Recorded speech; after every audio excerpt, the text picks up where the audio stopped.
կառավարություն է, որտեղ գործում է օրենքը։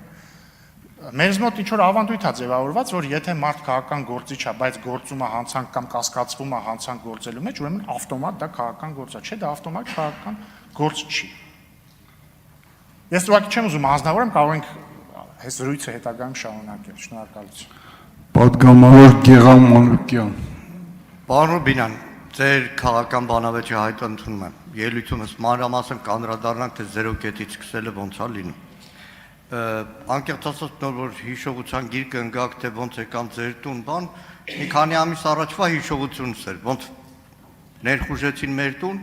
հետո քննիչները գողացան իմ հեռախոս, պատգամավորի հեռախոս, հետո անօրինական հեռախոսի մեջից նյութեր անին, չեմ ասում տղայից է տարան մի քանի օր պահեցին։ Բայց մի կարևոր էլի հարցադրում անեմ։ Դուք իհարկե դիվանագիտական արդեն անցած ճանապարհ ունեք, կարաք դիվանագիտական լեզվով փորձել շրջանցել հարցը, բայց կոնկրետ խոսքը վերաբերվում էր Տիգրանաշենի։ Այդ անկլավ, որ ասում եք, շատ ընդհանրական է, այդպես անկլավներ տվեցին Ադրբեջանին, փոխարենը Հայաստանի օկուպացված տարածքներից մի սանտիմետր քառակուսի չստացան, եւ իսկ Արցախաշենը մնում է այս իշխանության փրկողակ։ Մյուսը Ագնես Ախամոյանի հարցին մի կարևոր բան մոռանում եք ասել։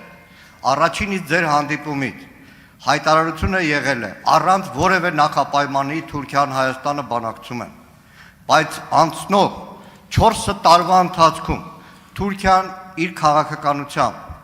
բոլոր հարցերը Ադրբեջանի հետ Հայաստանի հարաբերությունները կարգավորելով, պայմանավորելով առաջին իսկ փաստ է,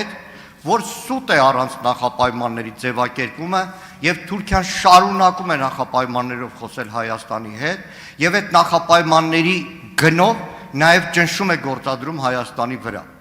Ձեր քլչի հետ այդ համատեղ հանձնաժողովի կարևորագույն հարցը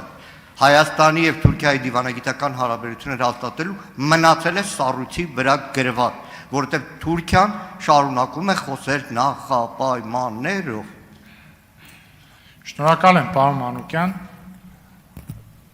Դուք ճիշտ եք, որ Թուրքիայից հնչել են եւ մեկ-մեկ էլ հնչում են հայտարարություններ, որոնք Հայաստան-Թուրքիա հարաբերությունների կարգավորումը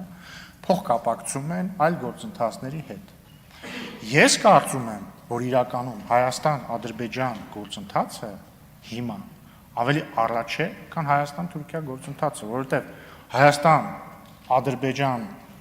գործընթացում օրինակ ավելի շուտ ադրբեջանական կողմը հանեց սահմանափակումները Հայաստանից երկաթուղային տրանզիտի, քան Թուրքիան։ Թուրքիան էլ արեց։ Կամ Հայաստանի եւ Ադրբեջանի միջեւ հիմա ուղիղ առևտուր կա, նկատի ունեմ նավթամթերքի։ Եվ ես կարծում եմ, որ ժամանակն է, որպեսզի Թուրքիայի կողմից լինի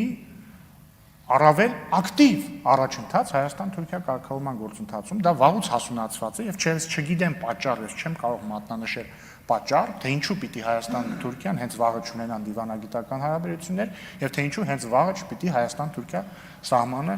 բաց լինի։ Արդյոք գործընթացը գնացել է այն արագությամբ, որը մենք կամ ես կուզեի տեսնել, ոչ, ես կուզեի, որ գործընթացը ավարտված լիներ տարիներ առաջ,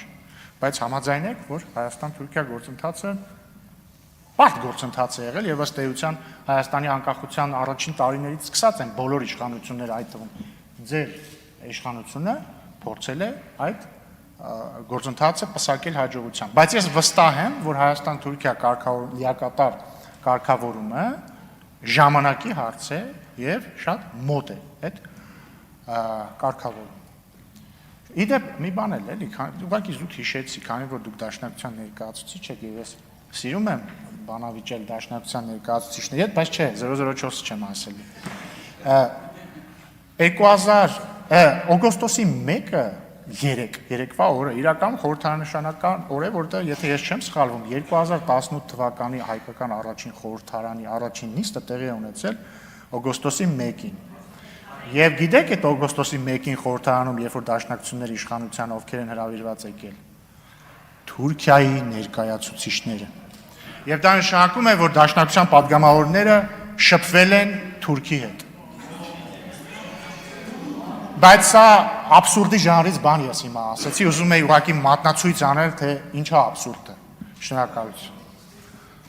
Արձագանք։ Պարոն Ռուբինյան, ես ձեզ խոստանում եմ տան ազգային արխիվի հրատարակություններ, որտեղ առաջին իսկի մասին կլսեք, որտեղ ելույթ ունենում Ավետիք Սահակյանը, Թուրքիայի դեսպանը դահլիճում նստած, Ավետիք Սահակյանը խոսում է հայ ժողովրդի իրավունքների մասին, խոսում է բռնազավթված տարածքների մասին։ Դրանից 1 տարի անց, դեռ 1 տարի էլ չէ, 1919 թվականի մայիսի 28-ին արդեն Երևանում հայտարարվում է մոտ 75,000 քառակուսի կիլոմետրանոց Միացյալ Հայաստանի մասին։ Այդ թեմաներով ժամերով կարամ բանավիճեմ, պարոն Ռուբինյան, մի հատ էլ լավ իմ սարքած դոկումենտալ ֆիլմը կտամ ու ամբողջացնենք։ Բայց նորից դուք շրջանցեցիք մի կարևոր բան՝ Տիգրան հարցը, բայց ձեր շուրթերով նոր արձանագրեցիք, որ 22 թվականին այն համատեղ հայտարարությունը, որ Հայաստանը եւ Թուրքիան երկխոսում են առանց նախապայմանների, ի սկզբանե եղել են նախապայմաններով, իսկ ինչ վերաբերում է Ադրբեջանին, ես չեմ կարծում, որ Ադրբեջանը հետ Հայաստանի հարաբերությունները ավարտում եմ, Հայաստանի հարաբերությունները շատ ավելի առաջ են գնացել, քան Թուրքիայի հետ։ Ոչ, Ադրբեջանը անկյունակարային նախապայմանն է դնում։ Դա Հայաստանի Հանրապետության անկախության հռչակագիրն է ու Հայաստանի Հանրապետության սահմանադրությունը։ Մենք Պարոն Մանուկյան, ավարտեք։ Պարոն Մանուկյան, ես չեմ բանավիճում հետ, ես փաստ եմ արձանագրում, որ երբ որ Դաշնակցությունը իշխանություն էր, առաջին իսկ խորհրդարանի առաջին իսկ նիստում հրավիրված է եղել Թուրքիայի դեսպանը։ Ես նույնիսկ չեմ մեղադրում ձեզ, նախ որովհետև դուք այն ժամանակ ծնված չէիք եղել։ Երկրորդն էլ հիմա չեմ մեղադրում, բայց ես ուզում եմ զուտ մատնացույց անել, թե ինչքան է մեր քաղաքական դիսկուրսում այս թեմաները ծամծմվում ու մանիպուլացվում։ Ինչ վերաբերում է Հայաստան-Թուրքիա գործընթացին, ոչ ես չասացի, որ սկզբից նախապայմաններ են եղել։ Ես ասացի, որ մենք անընդհատ ֆիքսել ենք, որ գործընթացը շարունակում ենք առանց նախապայմանների, բայց ես ասել եմ, որ այո, Թուրքիայից մեր հնչում են հայտարարություններ, որոնք այս պայմանավորվածությանը հակասում են։ Ինչ վերաբերում է անկլավների թեմաներին, հարգելի գործընկերներ, հանրահայտ փաստ է, որ Հայաստանն ու Ադրբեջանը անկախացել են համապատասխանաբար ՀԽՍՀ տարածքի վրա, Հայաստանը, Ադրբեջանն էլ ԱԽՍՀ տարածքի վրա։ Այդ սահմանները հայտնի են 90-ականներին եւ հետագայում նաեւ ներողություն եւ հետագայում նաեւ 2021-22 թվականներին եղել են գործընթացներ, որի արդյունքում Ադրբեջանին պատկանող տարածքներ մնացել են կամ անցել են Հայաստանի վերահսկողության ներքո եւ հակառակը։ Հիմա կա սահմանազատման հանձնաժողով երկու կողմերից։ Սահմանազատման հանձնաժողովի շրջանակներում պետք է այն ինչ որ պատկանում է Հայաստանին լինի Հայաստանին, այն ինչ որ պատկանում է Ադրբեջանին լինի Ադրբեջանինը, բայց նաև այդ կանոնակարգը թույլ է տալիս իրականացնել օպտիմալացում, եթե կողմերը համաձայնեն դրան կամ ուզեն դա եւ այսպես շարունակ, եւ եթե Հայաստանով հանրակրվեով դա հաստատվի։ Սա է պատասխանը ձեր հարցի։ Շնորհակալություն։ Արձագանք։ Չունի արձագանք, Գրիգորյան։ Ձայնը տրվում է Տիկին Աննա Գրիգորյանին։ Պարոն Ռուբինյան, բարև ձեզ։ Մի բարև։ ձայնագրություն լսենք, հետո քննարկենք։ Ալելույա պատերազմ սեպտեմբերին, աղետաբեր պատերազմ։ Եթե քաղաքացիական պայմանագիր կուսակցությունը